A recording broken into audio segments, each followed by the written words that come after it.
Hola familia, buenos días. Qué bendición estar de nuevo con ustedes compartiendo el estudio de la palabra de Dios. Es una bendición y una recompensa solo llevar las escrituras en nuestro corazón. Así que siempre vamos a seguir motivándonos a todos a estudiar y a memorizar las escrituras. Dice el Salmo 1, bienaventurados los que no anduvieron en consejo de malos, sino que en la ley de Jehová está su delicia. Esta es la ley, este es el mandamiento más importante. Y dice después en la ley, en su ley medita de día y de noche. Este mandamiento debería ser el primero que recordamos de día y de noche. Así que sigamos memorizando y meditando en la palabra de Dios. La semana pasada estudiamos la primera mitad de este gran mandamiento. Y aprendimos que lo que hace es describir el propósito para el cual fuimos creados, el propósito de nuestras vidas. Reconocer que Jehová es Dios, es nuestro creador, es nuestro redentor, y amarlo con todo nuestro ser. Y aprendimos que parte de este propósito es expresar ese amor que sentimos, ese amor con todo nuestro ser por medio de la alabanza. Y cómo esa alabanza luego alimenta mi amor por Dios y se vuelve un ciclo que se retroalimenta y que hace que yo ame más al Señor por lo que Él es. Así que hoy vamos a estudiar la segunda parte de este mandamiento, los 4 con todos. Y vamos a aprender qué significa cada uno de estos para nuestras vidas. Así que cuando Jesús contesta la pregunta de cuál es el mandamiento más importante, Jesús nos inventa uno nuevo. No dice, déjame te resumo toda la ley con nuevas palabras. Lo que hace es citar la misma ley. Es el mandamiento de siempre porque Dios no cambia y su ley tampoco. Dios es el mismo ayer, es el mismo hoy y es el mismo para siempre. Así que el mandamiento más importante y la razón por la que Dios nos creó tampoco cambia. Así que lo que Jesús hace es citar la ley que fue dada al pueblo de Israel por medio de Moisés. Y es la que encontramos en Deuteronomio capítulo 6, versículos 4 y 5. Acompáñenme a leerla. Oye Israel, Jehová nuestro Dios, Jehová uno es. Y amarás a Jehová tu Dios de todo tu corazón y de toda tu alma y con todas tus fuerzas y con... No, ¿verdad? Acá sucede algo interesante. Parece que falta algo. ¿Se dieron cuenta que falta? Deuteronomio no incluye la frase con toda tu mente. ¿Será que Jesús se confundió? ¿Será que no se lo sabía? Se quedó así como nosotros cuando les pregunté el versículo.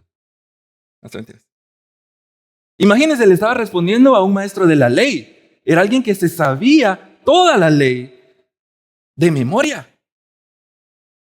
¿Será que Jesús se la dijo mal? Por supuesto que no. Entonces tal vez Marcos se confundió cuando la escribió. En los evangelios hay algunas historias que se llaman historias paralelas que están narradas varias veces desde diferentes perspectivas. Cada evangelio narra desde un punto de vista diferente y también narra a una audiencia diferente, pero narra las mismas historias. Y esta historia, esta respuesta de Jesús la encontramos también en el evangelio de Mateo. Veamos cómo la escribió en Mateo 22, 36 y 38, 36 al 38. Dice, maestro, ¿cuál es el gran mandamiento de la ley? Este es el escriba preguntándole. Y Jesús le dijo, amarás al Señor tu Dios con todo tu corazón y con toda tu alma y con toda tu mente y con todas tus... No, ¿verdad? Aquí sí dice con toda tu mente, pero no dice con todas tus fuerzas. Entonces, ¿quién de los tres se confundió? Spoiler, ninguno. Acá es donde vemos cómo los autores bíblicos hacen su mejor esfuerzo para expresar con palabras, ideas y conceptos que simplemente no se pueden expresar con palabras. No son suficientes las palabras. Y en realidad este tema específico viene a ser un tema de traducción. Deuteronomio y la ley de Moisés, en el momento que fue dada a los israelitas, estaba escrita en hebreo. Jesús, Su lenguaje era, su lenguaje, el que él hablaba principalmente era el arameo. También en la región en la que ocurre esta historia, lo más probable es de que el lenguaje que se utilizaba entre las personas era el arameo. Aunque también es posible que pudiera estar hablando en hebreo, porque si estaba hablando con un maestro de la ley, también sabría hebreo. Entonces podrían estar conversando en hebreo tranquilamente. Y los evangelios, que es donde se nos da la respuesta de Jesús, están escritos en griego. Y recordemos que cada evangelio iba destinado a una audiencia diferente.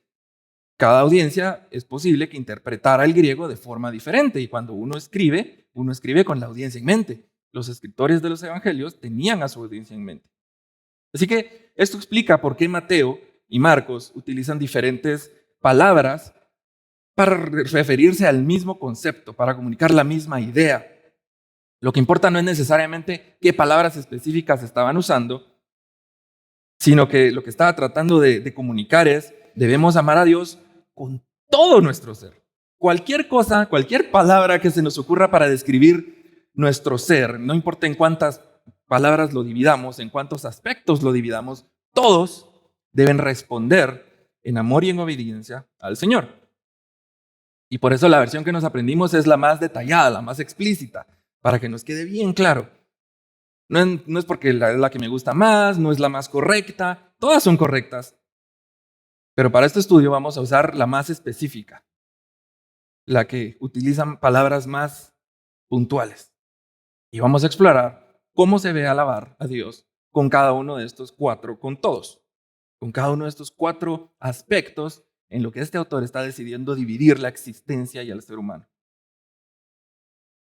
Ahora, lo importante es que no pensemos que estos cuatro aspectos son cosas diferentes, son compartimientos de la humanidad, o de mi humanidad. No son como legos que podemos armar y desarmar, y ahorita me pongo más de esto, y ahorita me pongo más de aquello, ahorita me quito esto y me voy a agregar. Es más como huevos revueltos. Todo está revuelto ahí.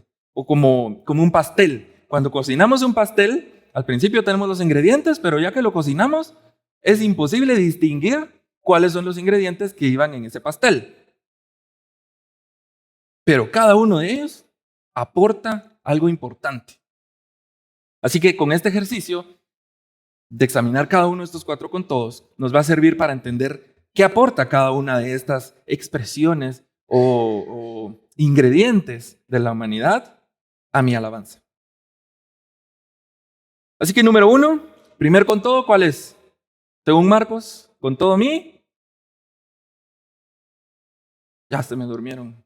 Con todo mi corazón.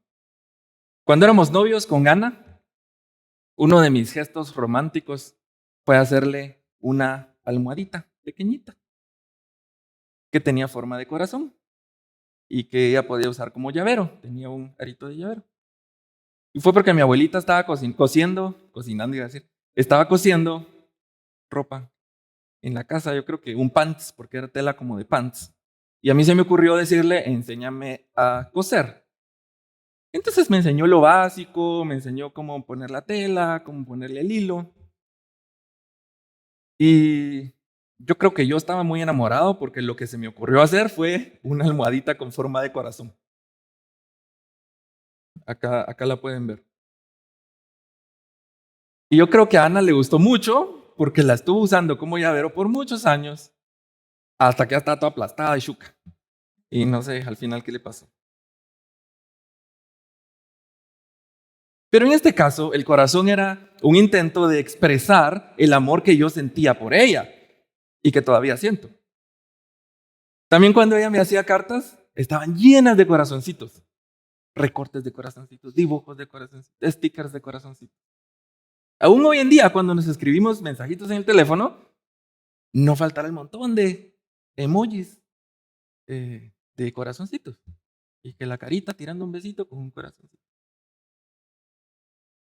Esa es la forma como expresamos todo el amor que sentimos el uno por el otro. Y en nuestra cultura, así es, el corazón es un símbolo de amor o de emociones positivas, bonitas, lindas, ¿verdad?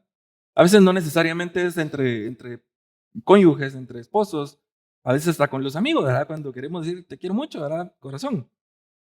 Pero esto no era así en los tiempos bíblicos. En la Biblia, la palabra corazón apunta en realidad a la voluntad o a la intención, a ese sorprendente poder de elegir con el que Dios nos creó, esa capacidad de elegir. El corazón, según la Biblia, es nuestro centro de toma de decisiones y el que define nuestras intenciones. Y vamos a encontrar ejemplos de esto en pasajes como Salmos 119, versículo 2. Dice, bienaventurados los que guardan sus testimonios y con todo el corazón le buscan. No es que lo buscamos con todo nuestro amor, lo buscamos con voluntad, con intención, tenemos la intención de buscarlo. Proverbios 16, versículo 9. Dice, el corazón del hombre piensa su camino, mas Jehová endereza sus pasos. Aquí está hablando de que a pesar de las decisiones que yo tomo, mi voluntad, a dónde quiero ir yo, el Señor nos puede guiar por el buen camino. Así que cuando Dios nos manda a amarlo con todo el corazón, no está siendo romántico. Se refiere a que lo hagamos con intención, con voluntad. Y esto es extremadamente importante, porque Dios sabía que el amor auténtico no puede existir sin una decisión voluntaria. Y esta es en realidad la razón por la que Dios nos ha dado el libre albedrío, la voluntad. Sin una voluntad propia, sin una decisión, sin una intención, no seríamos más que unos robotitos programados para simular amor. Ustedes saben que decir te amo no significa que en realidad te amo, ¿verdad? Es más bien una decisión. Y para ser amado genuinamente, Dios tenía que darnos esa libertad de aceptar o rechazar su amor y su gracia. Así que amar a Dios con todo mi corazón es tomar una decisión voluntaria, intencional, de entregarme a Dios en obediencia. ¿Y cómo se ve una alabanza con el corazón? Pues es la que nace de una decisión clara, consciente, voluntaria. No pasa por inercia, no pasa por costumbre o por ritual, tampoco es por presión de grupo, ¿verdad? No es porque estemos aquí juntos, es cuando decidimos exaltar a Dios como respuesta en obediencia a lo que Él es. Porque entendemos quién es Él para mí. La alabanza no es solamente 30 minutos en el programa del domingo. Y no es para hacer tiempo antes de que empiece la prédica. Conocí a alguien hace mucho tiempo, tengo rato de no verlo, pero decía que se estaba quejando. Le habíamos bajado mucho el tiempo a la alabanza, entonces ya no le daba tiempo de venir a la prédica, que era lo importante a lo que venía. No, la alabanza que Dios pide ocurre cuando cada uno de nosotros estamos acá porque tomamos la decisión de exaltar a Dios como parte del propósito de nuestras vidas. No venimos a la iglesia a alabar, venimos en alabanza. Congregarnos es parte de nuestra adoración y de nuestra alabanza. Así que debemos alabar a Dios con todo nuestro corazón, que significa con voluntad, con intención. Número 2, ¿cuál es el segundo? Con todo. Con toda tu alma. Y cuando yo era niño tenía una idea bastante simplificada de lo que es el alma. Una idea bastante simplificada de lo que ocurría al morir. Mi idea era, mi cuerpo va a dejar de funcionar, se lo van a comer los gusanos, se va a quedar aquí, y mi alma, que es una especie de versión invisible, intangible de mí mismo, volaría al cielo para estar con Dios. Yo imaginaba que si los fantasmas existían era porque eran almas que por alguna razón no habían llegado ni arriba ni abajo que habían quedado como atrapadas en el mundo. Pero en la Biblia la palabra alma tiene un significado más profundo. Vamos a tratar de entender a qué se refería el autor bíblico al usar la palabra alma. Porque no se refiere solo a la parte inmaterial de mi existencia, no es ese espíritu o cosa invisible que llevamos dentro, sino se refiere en realidad a toda mi existencia, a todo lo que me hace un ser viviente. En hebreo, en la ley de Moisés, la palabra que se usa es nefesh. Esta palabra aparece más de 750 veces en el Antiguo Testamento. A veces se traduce como alma, pero otras veces se traduce como vida o como persona. Por ejemplo, Génesis capítulo 2, versículo 7 dice, el hombre vino a ser un ser viviente, un nefesh viviente, cuando Dios sopló en él el aliento de vida. No se refiere a que el hombre es solo un alma, sino que incluye todo mi ser, la palabra ser. En Levítico 17:11 dice que la nefesh de la carne está en la sangre. No se refiere a que ahí está el intangible, el invisible. Se refiere a esa vida, a eso que nos define como humanos, que nos diferencia de las plantas y las rocas. En el Nuevo Testamento la palabra es suje, en griego. Esta también se traduce a veces como alma y otras veces como vida. Por ejemplo, en Mateo capítulo 16, versículo 25, Jesús dice, el que quiera salvar su suje, la perderá, y el que la pierda por causa de él, la hallará. Se refiere a la vida, pero más allá de una vida física o terrenal, porque está diciendo hallará la vida, se refiere a una vida completa. Encontramos también que en la Biblia el alma es la que expresa las emociones más profundas. En los Salmos, por ejemplo, encontramos varios ejemplos. En el Salmos 35, versículo 9, dice, mi nefesh se alegrará en Jehová. O si quieren en el Nuevo Testamento, Mateo 26, 38, donde Jesús dice, mi suje está muy triste hasta la muerte. Porque también las emociones son parte importante de nuestra vida y son parte importante de cómo amamos a Dios, cómo obedecemos a Dios y cómo alabamos a Dios. Si nuestras emociones estuvieran ausentes por completo, la alabanza se vuelve un ejercicio frío y mecánico. Pero las Escrituras nos demuestran que cuando nuestras emociones están también rendidas a Dios, pueden convertirse en una expresión sincera, profunda de alabanza y adoración. Por ejemplo, en Jueces 20 se narra cómo todo el pueblo de Israel, todos los descendientes de Israel, fueron al templo y lloraron. Lloraron en presencia del Señor a causa de una guerra contra la tribu de Benjamín. En 2 de Crónicas, capítulo 30, Ezequías restablece el culto en el templo y celebran la Pascua después de mucho tiempo de no celebrar la Pascua, esta fiesta. Y estaban tan alegres que después de 7 días de celebración, decidieron extender la Pascua otros 7 días y seguir celebrando. ¿Les parece si extendemos el servicio un par de horas más después? ¿Estamos alegres?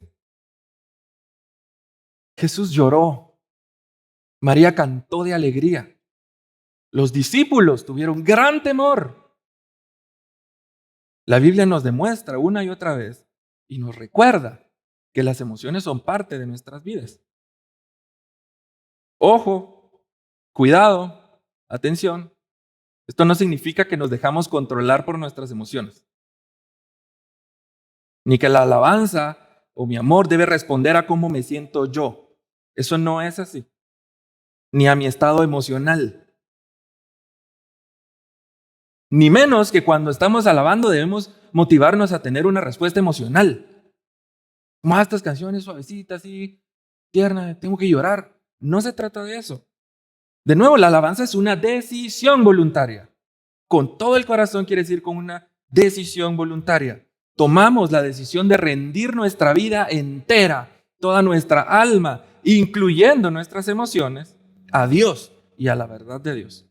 porque el alma no se reduce a las emociones. El alma es el ser completo. Todo lo que soy como ser viviente delante de Dios. Así que una alabanza con toda mi alma nace de una entrega total. Si antes hablábamos de amar y alabar a Dios con todo, esto es más con todo. Alabamos a Dios no solo en la iglesia los domingos, sino en mi casa, en mi trabajo, en la universidad, en el tráfico, en cualquier lugar. Alabamos a Dios en todo momento, en la mañana, cuando me despierto, durante todo el día, en cualquier momento. Y hasta justo antes de dormirme, estoy alabando a Dios. Alabamos a Dios con todo lo que hacemos, con el trabajo que yo hago, con cómo me relaciono con las demás personas, con mis amistades, con las conversaciones que tengo, con todo lo que digo, con cada palabra que sale de mi boca. Alabamos a Dios con nuestra identidad. Todo lo que yo soy y como los demás me ven, alaba y glorifica a Dios. Alabamos a Dios mientras expresamos alegría o tristeza. Alabamos a Dios mientras expresamos esperanza o temor. La alabanza que Dios pide es rindiendo la totalidad de mi ser, mi identidad, mis pensamientos, mis emociones y mi vida entera al Señor. Esa es la alabanza con toda mi alma. Número 3. ¿Cuál es el tercer con todo? Con toda mi mente. Y en nuestra cultura moderna, en la era de la ciencia y la tecnología, hemos elevado el valor de la mente. Le hemos dado una gran importancia sobre todo lo demás. Desde niños se nos enseña que nuestro valor y nuestro futuro depende de qué tanto sabemos, de qué tan rápido somos capaces de procesar información o qué tan bien resolvemos problemas. Mientras más datos podemos procesar simultáneamente en nuestras cabecitas, mejor. Pero si esto fuera todo lo que la mente es, no seríamos más que computadoras biológicas, calculadoras de carne y hueso. Un montón de neuronas que almacenan, procesan y responden a estímulos. Pero la realidad, y de lo que la Biblia está hablando con esta palabra, es muy diferente. La palabra en griego que se utiliza acá es dianoia. Y esta palabra no se refiere solamente al pensamiento lógico, a la acumulación de información o de conocimiento, sino que se refiere al entendimiento profundo, a comprender. Se refiere a una mente activa que razona, discierne y conecta lo que sabe con la verdad de Dios. En 1 de Juan 5, Juan termina su carta haciendo una serie de afirmaciones sobre la fe cristiana. Y una de ellas, la que dice en el versículo 20, dice: sabemos que el Hijo de Dios ha venido y nos ha dado dianoia para conocer al que es verdadero. Este es el significado de la mente en este mandamiento. Jesús vino para salvarnos y eso incluye darnos la capacidad mental y el entendimiento para conocer verdaderamente a Dios. Esto no quiere decir que automáticamente vamos a saber quién es Él, sino que hemos recibido la capacidad de entender su revelación. Esa revelación que se nos da en las Escrituras. Por eso amar a Dios con toda nuestra mente empieza por conocerlo según Él es y según Él se ha revelado. Significa ir a su palabra, leerla, meditarla y, como hablamos hace un rato, memorizarla. Porque no podemos amar a alguien que no conocemos. Debemos empezar conociendo su carácter, su ley, sus mandamientos, su plan para mi vida, su voluntad. No confiamos exclusivamente en mi lógica humana para intentar comprender a Dios. Permitimos que Él transforme nuestra mente, transforme nuestro entendimiento y nuestra forma de pensar. Eso también significa que debo cuidar mi mente de las mentiras, de los malos pensamientos, porque toda mi mente le pertenece a Dios. Debo tener esa disciplina de rechazar lo falso examinar mis pensamientos y filtrar todo por la palabra de Dios. Hoy en la mañana platicamos con Gladys justamente de este tema, de ese llamado, ese con todo, con toda tu mente, quiere decir estudiar las Escrituras, entender las Escrituras con la ayuda del Espíritu Santo. Así que la alabanza con toda mi mente también nace de ese mismo entendimiento y conocimiento de la verdad de Dios. Es cuando mi alabanza se enfoca exclusivamente en la revelación de Cristo y el Evangelio. Las Escrituras se vuelven el filtro de todo lo que yo digo y de todo lo que yo canto. No canto cualquier canción, aunque suena bonito, aunque me gusta el ritmo. Me aseguro que lo que canto es bíblico, verdadero, está centrado en Dios. Cuando yo alabo a Dios con toda mi mente, es su palabra la que sale de mi boca. Es su palabra la que guía todo lo que yo hago. Hagamos un pequeño repaso de lo que hemos visto hasta ahora. El primer con todo tu corazón significa voluntariamente, intencionalmente. Alabamos a Dios porque tomamos la decisión de responder a su amor en obediencia. Número 2, con toda tu alma significa con la totalidad de quien soy. Mi identidad, mis emociones, mis pensamientos. Alabamos a Dios en todo momento, en todo lugar, con todo lo que decimos y con todo lo que hacemos. Número 3, con toda tu mente significa conociendo y entendiendo la verdad de Dios mediante el estudio de su palabra. Nuestra alabanza está centrada en quién es Dios, en su verdad y no en la mía. Por último, y no menos importante, con todas tus fuerzas. Y para ilustrar este concepto, quiero contarles el testimonio de alguien que tuve el gusto de conocer en persona el año pasado. Su nombre es Juan Carlos Pérez, o es mejor conocido como JC Pérez, JC Pérez. Él es un atleta y alpinista guatemalteco que ha logrado subir 5 de los volcanes más altos de Centroamérica: Tajumulco, Acatenango, Tacaná, Ipala y el volcán de Agua. Y también ha completado varios eventos de resistencia. El más largo, un recorrido de 250 kilómetros que completó en 29 horas y 8 minutos. Y con esto, él recauda fondos para proveer de materiales escolares y ayuda a niños de escasos recursos. Ahora, yo no sé ustedes, pero a mí me parece impresionante una persona capaz de subir volcanes tan altos. Yo apenas he logrado subir el Pacaya y ya no daba más.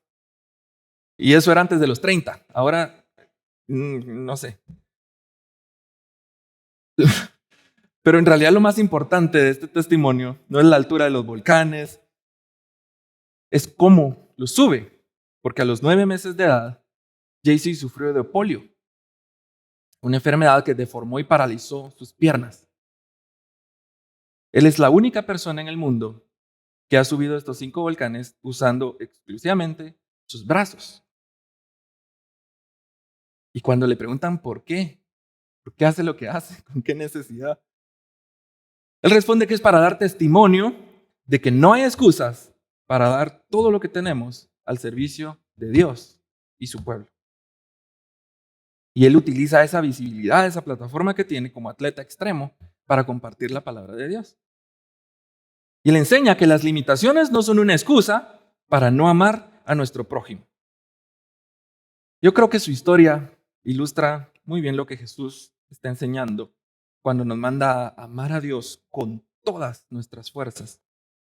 Aunque JC hace uso de una gran fuerza, si ustedes vieran sus brazos, este mandamiento no está hablando de una fuerza física. No necesitan ir al gimnasio, sí necesitan ir al gimnasio, pero no por esto. La fuerza de la que habla este mandamiento es amar a Dios entregándole todo lo que tenemos para entregar, más allá de lo que creemos que es posible. Las palabras en hebreo y griego que se traducen acá como fuerzas expresan una idea similar. Es el uso de nuestra capacidad al máximo, hasta lo último. Veíamos hace un par de meses, hasta el final, ¿verdad? O como diría JC, su lema es cero excusas. Es lo que vemos también en personas como Job, que aunque no entendía por qué su sufrimiento, él permaneció fiel hasta el final. Lo vemos en personas como Pablo, en medio de prisiones, de persecución, naufragios, hambre. Él no se daba por vencido. Él seguía sirviendo al Señor y predicando con perseverancia. O el ejemplo más poderoso, el ejemplo de Jesús, que en medio de su angustia, sabiendo que le esperaba tortura, que le esperaba sufrimiento, le esperaba la muerte, se mantuvo obediente hasta la muerte para cumplir la voluntad de Dios. Eso es alabar con todas mis fuerzas. Es alabar a Dios aun cuando es difícil, aun cuando estoy cansado, aun cuando tengo alguna limitación, aun en medio de cualquier situación. No alabo solo cuando me conviene o cuando estoy cómodo, porque alabar a Dios es mi prioridad. Es parte del propósito de mi vida. No es el plan B, ni siquiera es el plan A, es el único plan. Alabar a Dios con todas mis fuerzas es un acto de obediencia hasta el final. Cero excusas. Así que la alabanza que Dios pide, y no solo la que pide, sino la alabanza que Dios merece, es una alabanza con todo mi corazón, con toda mi alma, con toda mi mente y con todas mis fuerzas. Este mandamiento no es una sugerencia para los más maduros en la fe, los más espirituales, para los más comprometidos. Este es el fundamento de una vida cristiana verdadera. Es reconocer que Jehová es Dios, es creador, es redentor, es salvador, es amar a Dios con todo mi ser y expresar ese amor con la mejor alabanza. Entonces es una alabanza con todo mi corazón, es voluntaria, es intencional, alabamos a Dios porque tomamos la decisión de obedecer y responder a su amor. Una alabanza con toda mi alma, con la totalidad de quien soy, porque tomo la decisión de entregarlo todo, en todo momento, en todo lugar, con todo lo que decimos y hacemos. Una alabanza con toda mi mente, conociendo, entendiendo la verdad de Dios, estudiando su palabra. Cuando nuestra alabanza, lo que cantamos, lo que decimos, está centrado en Dios. Y una alabanza con todas mis fuerzas, hasta el final, sin excusas. Alabamos a Dios aun cuando estamos cansados, aun cuando no me conviene, aun en medio de los problemas y las situaciones difíciles. Este es el tipo de alabanza que le corresponde a Dios. Quiero recordar el Salmo 145, versículo 3, que dice: grande es Jehová y digno de suprema alabanza. Dios es digno no de cualquier alabanza, no es de una alabanza a medias. Y el domingo pasado hablábamos de que alabanza no necesariamente es un concepto religioso o espiritual, pero la diferencia con la alabanza que le debemos a Dios es que es la suprema alabanza. Esto quiere decir la mejor alabanza. Y no es para ganar su aprobación. No es que si hacemos esta alabanza suprema, nos ganamos la salvación. No vamos a recibir nada a cambio. Solo le vamos a entregar a Dios lo que ya le pertenece y lo que Él merece. Él es digno de suprema alabanza. Así que, iglesia, que nuestra alabanza no sea superficial, que tampoco sea parcial, sino que sea la expresión de un amor total, completo, con todo. Que alabar, recordemos que lo hacemos no porque estamos de ánimo, no porque es domingo, no porque es parte del programa, sino porque es esencial, es parte esencial del propósito de mi vida y porque amamos a Dios con todo nuestro corazón, con toda nuestra alma y con toda nuestra mente y con todas nuestras fuerzas. Oremos. Padre, te alabamos, te bendecimos, exaltamos tu nombre, Señor, porque tú eres digno de mi mejor alabanza, de suprema alabanza, Señor. Yo te alabo porque tú la mereces, esa alabanza, Señor. Te alabo porque tú me amas, porque tú eres mi creador, eres mi salvador, eres mi redentor. Y quiero entregar mi vida entera en obediencia a ti, Señor. Que no sea yo el que vivo, sino tú el que vives en mí, Padre. Quiero poder demostrarte ese amor y esa alabanza con todo lo que yo soy, Señor, sin excusas, sin limitaciones. Quiero conocerte, quiero entender tu revelación, quiero conocer quién tú eres, Padre. Y quiero que ese conocimiento y que ese entendimiento me motiven a tomar la decisión voluntaria de alabarte y de hacer todo en alabanza, hacer todo en adoración. Ayúdanos, Señor.